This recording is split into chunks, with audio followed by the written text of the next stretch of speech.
Coming up on Oakdale Update, we'll talk with Washington County Attorney Pete Orput about the topic of embezzling. And we'll tell you about some upcoming events. Stay tuned, Oakdale Update is straight ahead.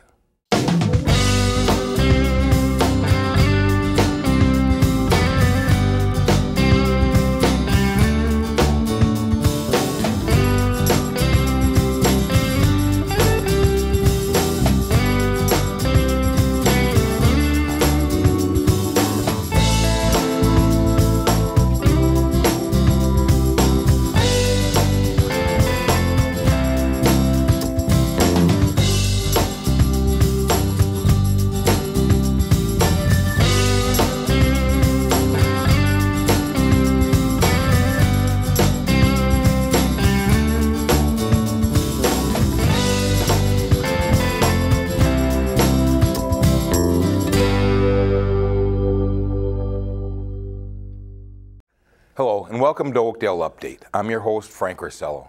This is the City of Oakdale's news and information program about your community. Today I'm joined by a guest that we're always excited to visit with, Washington County Attorney Pete Orput. He's here today to talk about embezzling. Pete, thanks for joining us again on Oakdale Update. Frank, I always enjoy coming and I always enjoy your show. Thanks for having me. I appreciate that. I appreciate that. All right, Pete, we're going to talk about embezzling today, and I mean, there's just no end to it. And I brought a lot of articles that I've been cutting out of the paper in anticipation of our review. We're not going to get into them because there's too many of them. There are. I mean, it's just huge. It's unfortunate. You're right. But tell me, first of all, just tell us a little bit about yourself, your career. I'm the Washington County Attorney. I was elected in early 2011, took office, so I've been there for about 7 years. Having a lot of fun. Holding people to account and protecting the community. That's what we do as prosecutors, and that's why I'm grateful for the opportunity to come and talk about some crime prevention. Okay. All right, and we're going to get to that at the end of the article or the interview. But we're here today to talk about embezzling in general. But is this a white-collar crime? Can we lump it all into white-collar crime? Yeah, I think when you talk about white-collar crime, Frank, you talk about paper-type crimes, fraud, swindling, stealing. Not through violence, yes, but through scams. Essentially, that's what it is. Okay, so we're talking about fraud in vulnerable adults, stealing from vulnerable adults. Is that included in that too? I'd say when it comes to white collar right now, Frank, in Washington County, the most common white collar fraud is perpetrated on our senior citizens. And really? Of course, they're so vulnerable for a number of reasons. And I've been out trying to talk to nursing homes and assisted living centers. Be careful, because it's almost all telephone and internet-based frauds, and that does fit into white collar. And then you've got your business frauds and your embezzlement from businesses. And all of them, the result is somebody gets deeply hurt. Oftentimes, victims end up having to file bankruptcy, companies go out of business. It's just really pernicious. So who are most of these people that are doing the bad things? Well, and what's their motivation? Why would they do this? Obviously for money, I suppose. Yeah, but it's always about money. And in different types of crimes, when you look at, say, the seniors and people getting defrauded over the telephone and that, invariably those are criminals, career criminals, working outside our country, in the Caribbean, in Canada, Eastern Europe. That's one kind. That's the fraud stuff where you get the Nigerian letter scams or the phone calls. Now the business stuff, what makes that so painful is once an employer finds out they've been defrauded or had money stolen from them, they realize it's somebody they've trusted for many years. Mm-hmm. And that's what even hurts worse. Mm-hmm. The money hurts, but the betrayal hurts. Mm-hmm. And we see it so often. Mm-hmm. I remember there was a case out of Lake Elmo, no less. He was a contractor, and he had Mary Jane. She had been with him for 10 years, taking care of his books, mm-hmm, and come to the kids' birthday parties and done. She was just one of the family, and she put the guy out of business. She stole so much money. This was years ago. I don't know if you were familiar with that. Many cases like that, Frank. It's so sad. It's unfortunate. And it seems to be someone whom the owner trusted, mm-hmm, to do the books. And they're very hard to detect, actually. The smarter the accountant and bookkeeper, the more they cover it up. You know, so what'll happen typically is the employer will find some kind of discrepancy or some bill not paid, and he'll think, gee, I could have swore that was paid, looks into it, finds out the money's missing, but doesn't know the extent of it.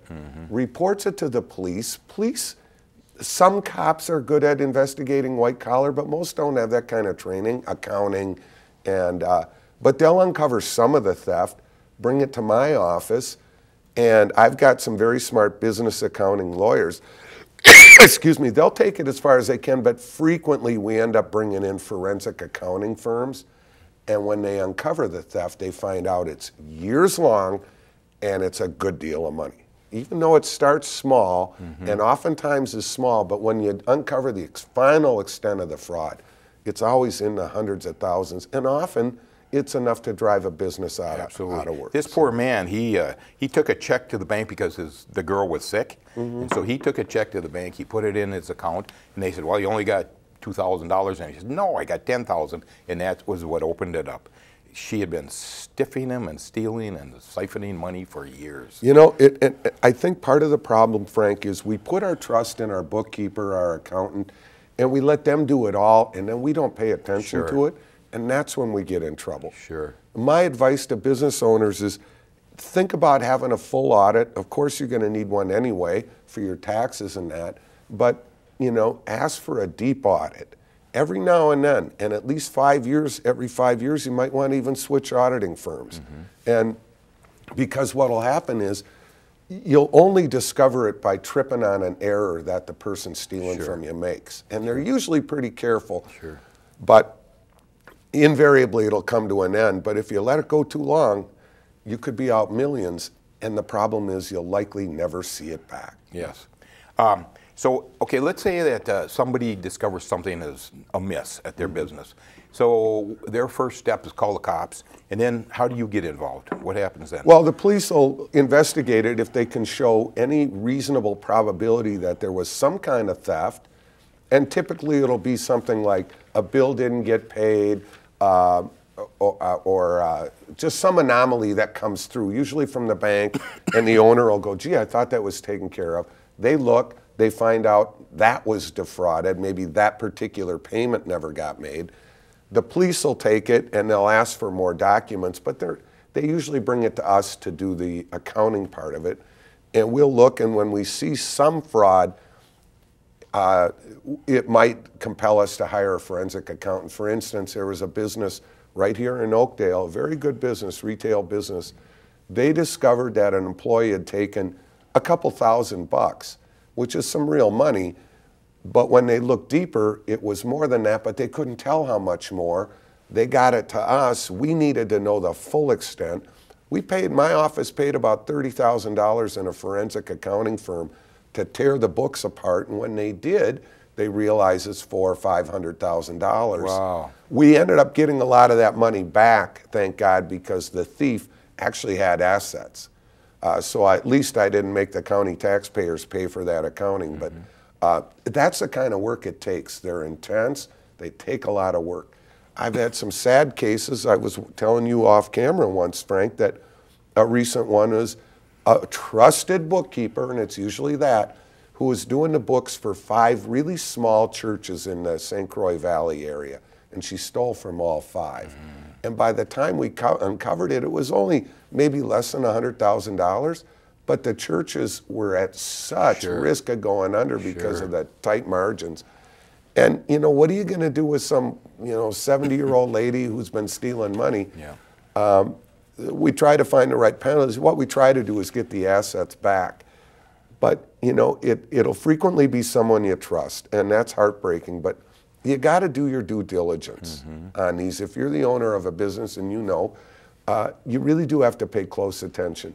Trust is a wonderful thing, but also you might want to verify. Okay, so I was looking through your brochures here while I was doing some research on this. Now, it says there that the Postal Service, the Feds, the FBI, Postal Service, BCA, I mean, all these different organizations get involved. How do you differentiate who would be leading it, if you will? Well, it usually the amount, Frank. Local police are always the first ones to call. So if you have a business in Oakdale, you've uncovered some theft, it'd be the Oakdale police. Now the Oakdale police will take it, and if they realize the fraud's, say, in the millions, they'll want to either bring in the federal investigators so that we can try to get it into federal court, where there's a lot more we can do in federal court. That's why the big frauds, the Denny Hecker, the Petters, those guys. But most of it ends up with me. So the local police will take it as far as they can. Is there, excuse me, is there a price, X amount of dollars that before you take over or the feds will take over? There's none for me, but other than a felony amount, so which is only $1,000. The feds, because they're busy and they have finite resources, they'll want to see it oftentimes in the millions before they'll take it, unless it's a mail fraud type thing. Then they might take it for less, but generally they're the ones taking the $1 million cases, and I take them all less. So when someone gets sentenced, the difference would be federal sentencing because of the type of crime, is that correct? Yeah. Federal sentencing can be very draconian. In other words, once you're convicted in federal court, you can expect to go to prison. That's not necessarily always the case in state court, where we have Minnesota sentencing guidelines. But in these cases, we'll bring to the court's attention that these are aggravating. It's not just a theft, it's a theft with a breach of trust. It's a theft that's gone on for years. Maybe it's a theft that put the entire business and all the employees out of work. That's egregious harm. And we try to bring that to the court's attention. That it isn't just a few dollars, it affects people's lives. Well, we'll get into sentencing a little bit, but tell me about the Minnesota Financial Crimes Task Force. What is that, and what do they do? That's a group funded in some respects by businesses that have contributed, but also government grants. And agents from many jurisdictions contribute employees there. And the Financial Crimes Task Force tries to go after some of the big scams, the organized ones, the credit card frauds, the counterfeiting, and mostly— Is that local or federal? Well, it's throughout the state, and they can take them either into federal or state court, but the Financial Crimes Task Force is generally going after rings and organized criminals doing these kinds of frauds on Target and Walmart and that. They'll also take things like Denny Hecker and that. And those cops have a background in accounting, and they know what to look for, and they're very good at going in to seize the right documents when they need that. So I've worked with them on a number of occasions, and they're great cops that do great work. So they work for the state then, is that correct? Yeah, it's essentially a state-run task force. Departments will contribute members and get some money back to pay for that, and they run around and they'll do the bigger cases in the metro or all over the state. And like I say, they can bring them into federal court, bring them into my office. We like taking them, they're well investigated, but it's a shame we don't have about 10,000 of these people, because that's how common the crimes are. You know, that's what I was going to ask you. Okay, I brought in some that I've been cutting out of the paper for the last month or so in anticipation of interviewing you, and they go all the way. A local guy, he stole $15,000 from the Oakdale Athletic Association. And it goes all the way, white collar crime, where they stole money from Platinum Bank and Alliance Bank to the tune of about $9.5 million. You must be up to your ears in bad stuff happening. I mean, how can you keep up with it? Well, we've got several cases going. Once we uncover a little fraud, we need to learn the extent of it. Sometimes those cases take months or weeks, but generally it takes a while to go through everything to learn the deepest extent. And one thing I found a little frustrating, Frank, is some of the big businesses that found they've been defrauded, they don't want anyone to know. Really? I think they're embarrassed. It's not unlike victims of crime who feel shame that they're victimized, and that I wish people didn't.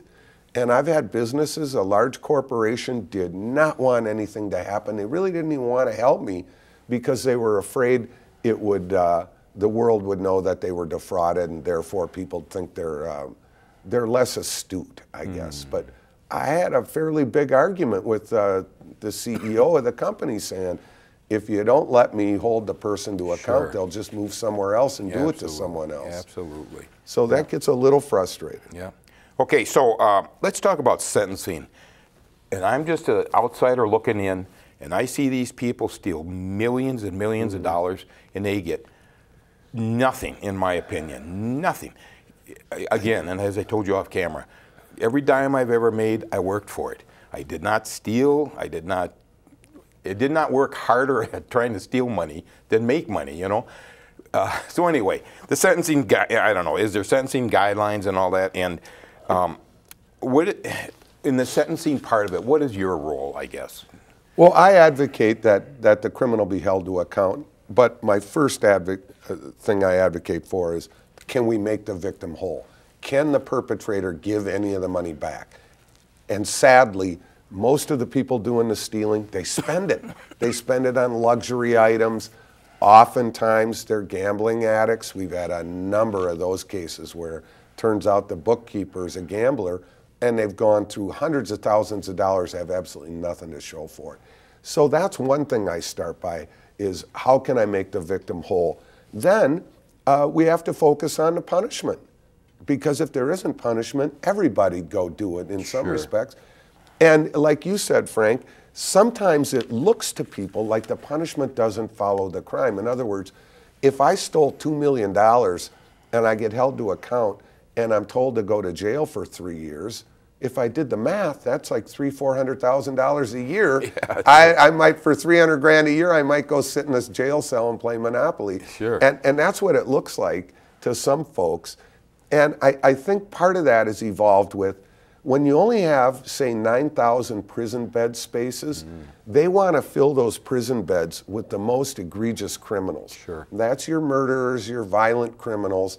And when they get around to a white-collar criminal, they figure, well, the guy wasn't or gal wasn't violent, so we'll give him a couple of years in prison. But is that enough for wiping out a business or wiping out people and leaving them destitute? I'm not convinced it is. But that's just the way things have evolved in sentencing. The way to get around that and to ask for more time, and I think it is essential that the people know that when someone does this, they're held to account, which means you got to go to prison for it. When you take millions of dollars from people and destroy their lives, it can't be free. And we'll oftentimes argue or file motions to ask for an aggravated sentence beyond the sentencing guidelines, because of the harm it's caused. Sure. This is more than just stealing money. This is, maybe they put somebody out of business or force people into bankruptcy. Or look at the Madoff case. I think thousands across the country ended up going bankrupt. Yep. Because their life savings. Individuals and corporate. And everything, it's just. Now you know, when you two sentences that came up here in our local areas, Petters got 50 years, and Denny Hecker got 10 years. But they're both Fed crimes, so that probably means they're going to serve the full amount. They will, likely. Right. Okay, so why the big difference in there? I mean, Petters was awful, but Denny Hecker, in my opinion, was 10 times more awful.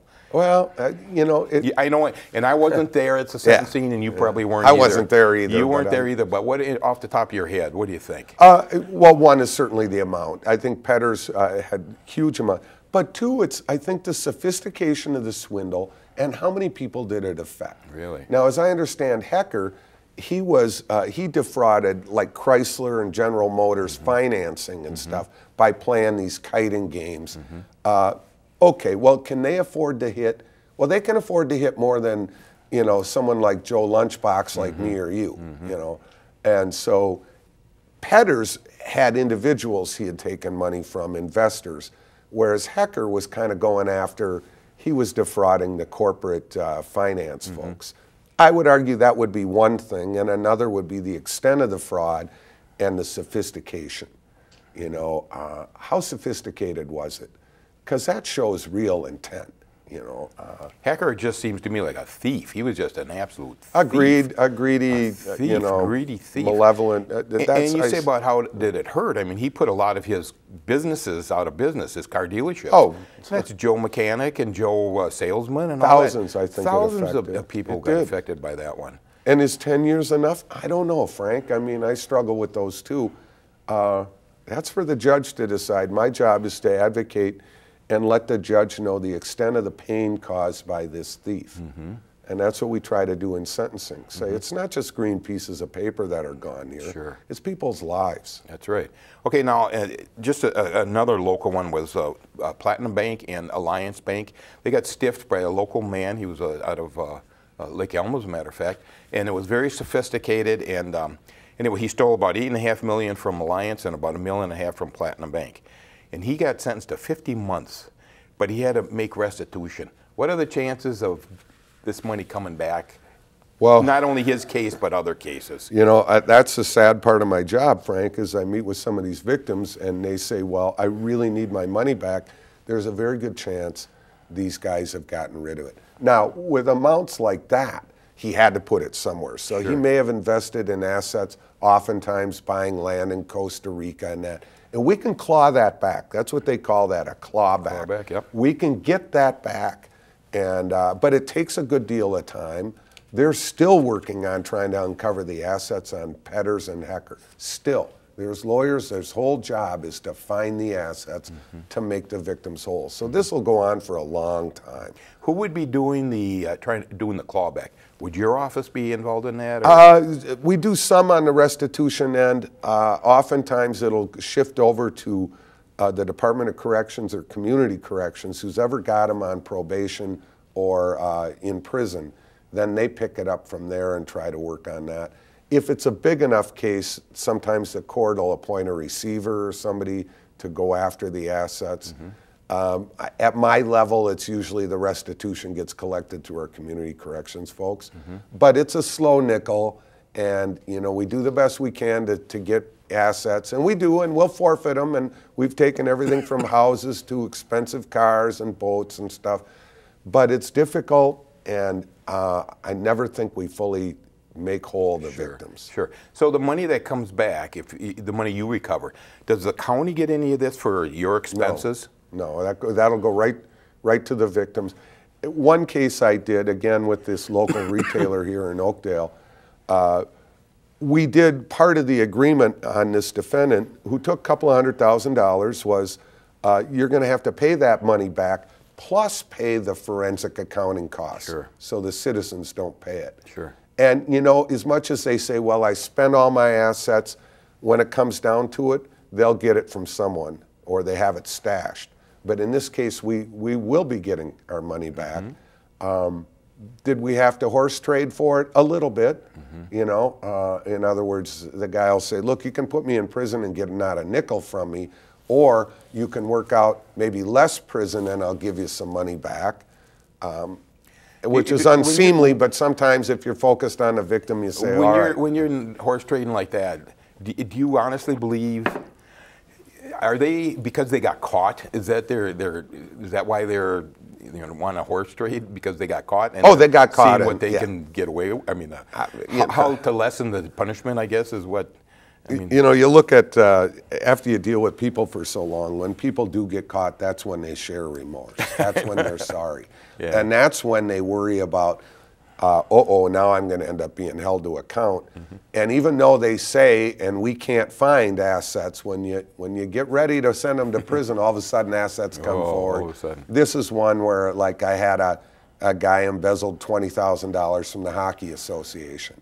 He's about to go to jail on that and magically borrows 20 grand from his grandma or something to pay it back. Now, does that help? It helps with the judge when the judge goes, as long as the victim's been made whole, the punishment can be a little less severe. For me, what I worry about is this going to stop now with this conviction? And hopefully, an employer would do a background check before they hire an accountant or a bookkeeper. And but we've had them where I've convicted a bookkeeper and find out she got another job keeping the books for another company. And it's like, these guys, they better do their homework, or, you know. I mean, because of the privacy laws and all that, I mean, sometimes these thieves, they just go from one job to another and conceivably could do the same thing. I'm not saying that they do necessarily, but let me ask you this. One of the things, can you confiscate a home from a thief? If we can show that the criminal proceeds from the theft went directly into that home, yes. We track the proceeds, Frank. So if you stole money and you bought a golf course, I'm going to take that. If you stole money and put it into a lake cabin, which is what we've done several times, we're going to seize that. Or an expensive house, $1 million home somewhere. If we can show that that home was purchased through stolen assets, we'll take it. So if somebody owned a cabin up north, but then all of a sudden they are sinking a lot of money into it, does that give you the right to go after it? We've had those, you know, or all of a sudden, you know, you get somebody only ostensibly making $50,000 a year and they've got a $600,000 lake cabin up in Douglas County. I mean, that was one of them we did. Okay, good deal. Well, okay, so there's hope. But listen, we're running out of time here, but what should people be looking for and what should groups or organizations do to prevent, and I mean, I'm going all the way to nursing homes and OAAs and all small businesses, large businesses. Absolutely. What should they Same thing applies. What can they be doing? If you put all your trust into one person, you're at great risk. Even if the person starts trustworthy, oftentimes, you know, based on circumstances, they get short, they start borrowing a little money, and then a little more, and after a while, when they realize they're getting away with it, they keep going. So the way to do it is to think, don't put all the responsibility in one person. In other words, one person does inventory, one does receivables, one does something else. If you have one person doing it all, they can easily scam it. And that's what happens with businesses. They don't even know they've been defrauded until something happens. So if you divide up the responsibilities, that's one thing. Again, I can't emphasize enough, when you get your accounting at the end of the year for tax purposes, often ask the accountant, if you can, to go a little deeper, to take a real deep look at the inventory, at the assets. You know, anytime you embezzle, there's gonna be a trail. The crook's job is to hide it so we can't find it, but it's there. And that's the cat and mouse game where we have to dig and dig and dig until we find it. So it's good to trust, but it's also good to verify things. And don't put all your trust in one person and hope things will go okay. That puts you at too great a risk. All right, Pete, we are so out of time. We just keep on going here. Well, we could be another Frank. half hour at least. So grateful for the opportunity to meet with you again. And I want to thank you for all you're doing down there too. I mean, it's you must go home just pulling your hair at night, I'm sure. But it's frustrating, but it's also incredibly satisfying to help people out. I'm glad you feel that way. Help people get made whole. I'm glad you feel that way. Pete, thank you for joining us. Thank you, Frank. I'm much obliged. Thank you very much. We're almost out of time on this month's Oakdale Update. But first, here are some upcoming events. The indoor market has returned to the Discovery Center every other Saturday through March. Discover all that the 20-plus vendors at the market have to offer. Hours are from 9 a.m. to 1 p.m. For dates and vendor information, please visit oakdalefun.com. The indoor garage sale takes place on March 10th at the Discovery Center from 9 to 1. And finally, be sure to enter the annual Snow Sculpture Contest. The winning sculpture takes home a $100 gift card from Marcus Theater. The theme for the Snow Sculpture Contest is Summer at the Beach. Submit entries to Oakdale Recreation by March 30th. That's all we have time for on this month's Oakdale Update. For everyone at the City of Oakdale, thanks for watching.